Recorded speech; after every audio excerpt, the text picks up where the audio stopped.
So this week's political headline has been, David Cameron says it's not necessary for Gary Barlow to return his OBE. Of course it's not necessary.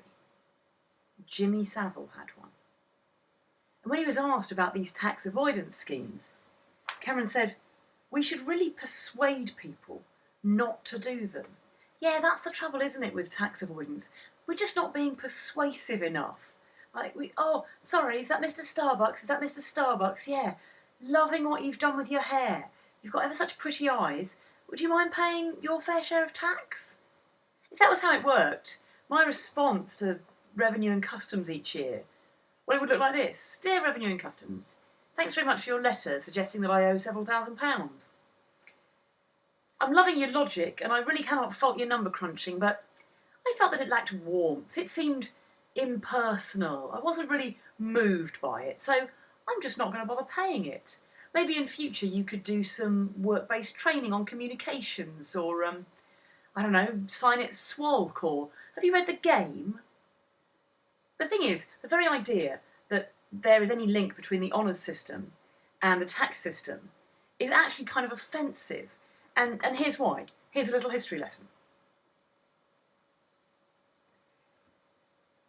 On the 7th of June, 1628, Charles I assented to a petition of rights in which he agreed that he could not levy taxes without Parliament's consent, and he also agreed that he couldn't quarter troops in civilians' homes. What? Oh. Yeah, sorry about that, mate. And then he didn't stick to it. And so we had a bloody civil war, and in 1640 we brought in new sweeping legislation that said no party, no organisation, no individual in the UK or in Britain could charge taxes, could levy taxes, aside from the government. And here we are nearly 400 years later, and rather than getting on with his job of sorting out the tax system, David Cameron is suggesting that somehow this relates to the monarchy and the outdated honours system.